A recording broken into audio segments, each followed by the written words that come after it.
Duraan dursee warri sagantaa kiyya YouTube kiyya hordoftan baga nagaan kara YouTube kiyyaa dhuftaniin jaha. Ana Dr. Olaanaa Ahmedii sagantaa har'aati irratti wanni isinii barsiisuu barbaadu takkaa isin yaadachiisuu barbaadu waa'ee HIV AIDS'ti.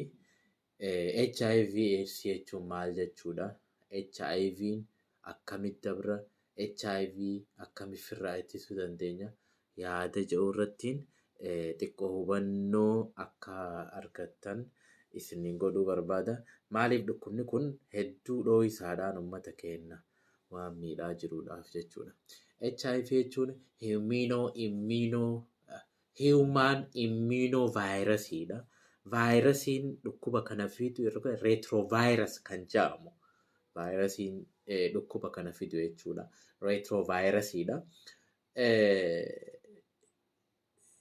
HIV sadarkaa hammeenyaa yeroo gahe sadarkaan inni hammeenyaa yeroo gahe AIDS jennaan.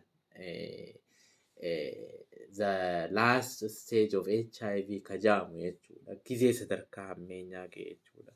Saniif jecha HIV jechuun kana fakkaata. Qaama namaa ittisa qaama namaa miidhuudhaan kan beekamu jechuudha. HIV'n kun sadarkaadhaan yeroo qoodnu sadarkaa sadiitti adda qoodama. First stage sadarkaa duraa, second stage sadarkaa lammataa, third stage sadarkaa sadaffaadha. First stage'n kun acute stage jedhama. Acute stage jechuun gizee duraa si qabe kana matuma faasi dhukkubaa mataa leeydaa faatu sikkaa qaamni akkanuma si'een nyaata. Kun dufqaniinis akkanuma qabee sirraa deema. Yeroo kana keessatti HIV'n qaama kee keessa seenee dhiiga keessatti baay'inaan jira jechuudha. Yeroo kana keessatti namni yoo wal qunnamtii godhee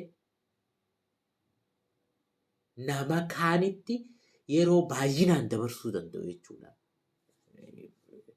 Stage 1 kanarratti jechuudha. Sadarkaa tokkoffaa kanarratti. Sadarkaa lammaffaa irratti chronic stage jennaan. Chronic stage kanarratti asymptomatic stage jedhama yeroo takka. Yeroo asxaan qabne namichi fayyaa nagee qaba. Namichi kun dhukkuba kanaatu itti jira jettee hin beektu. Fayyaa nagee qaba. Amata 10 haga 15 osoo dhukkubni kun itti mul'anne namichi yoo ifeege jiraachuu danda'a jechuudha. Osoo dhukkubni kun mallattoo takka agarsiifne jechuudha. Okay? Akkasitti hubachuu qabna. Mallattoo kanarratti mallattoo homaa namatti hin mul'anne jechuudha. Akkasitti hubachuu qabna. Hawaasni keenya akkasitti hubachuu qaba. Okay? Akkasitti hubachuu qaba. Kan sadarkaa sadaffaa AIDS stage jedhama. Third stage jechuudha. Third stage kanarratti dhukkubni HIV yeroo gara hammaayinsaa deemu jechuudha.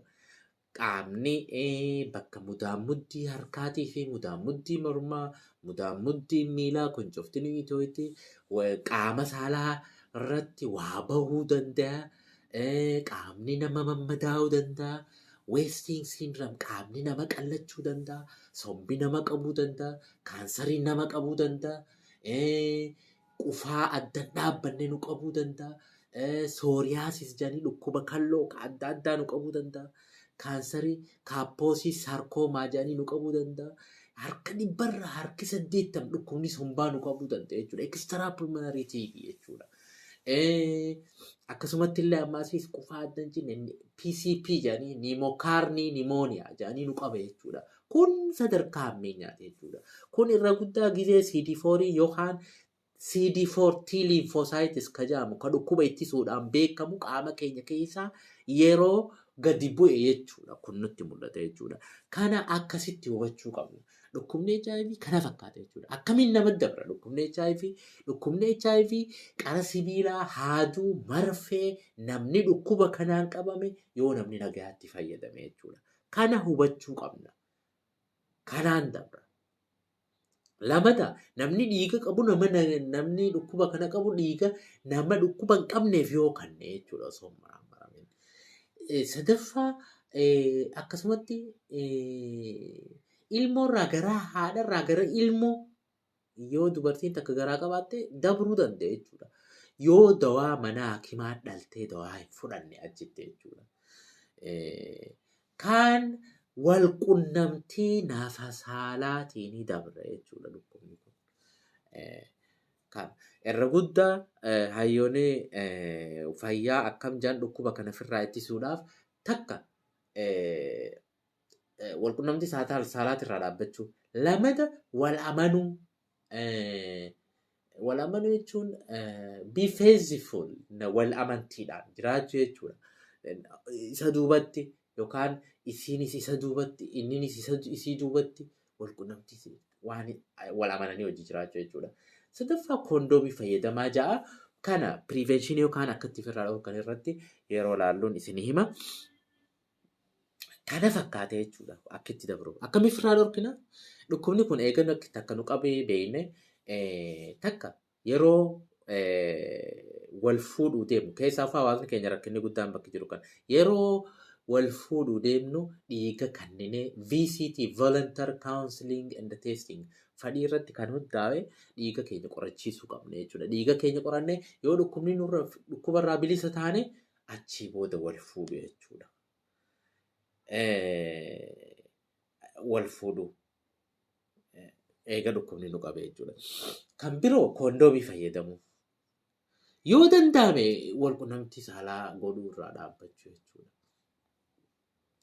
Maali furmaan isaa maali wallaansi isaa kan jedhamu wallaansi isaa preventionii dhukkuba ofirraa dhorku kanarra jabaachuu qofa. Kiniin kan namu ART kan jedhamu antiretroviral therapy kan jedhamu dhukkubni kun akka nu keessatti hin baay'anne qofa dhorka jechuudha. Dhukkubni kun akka nu keessatti hin baay'anne dhorka jechuudha. Kiniin kun mana hakimaa hundatti argama jechuudha. Kana fakkaata hawaasa keenya keessatti yeroo hedduu amma dhooysaadhaan heddummachaa jira jechuudha. Namni akkanuma wal fuudha osoo maramne wal fuudha. Saniin jecha dhukkuba kanaaf namni keenya saaxilamuu danda'a. Waa'ee HIV gorsiniin qabu kana waan na dhaggeeffattaniif hordoftoonni kiyya baay'ee galatoomaa nageettiin isiniin jedha.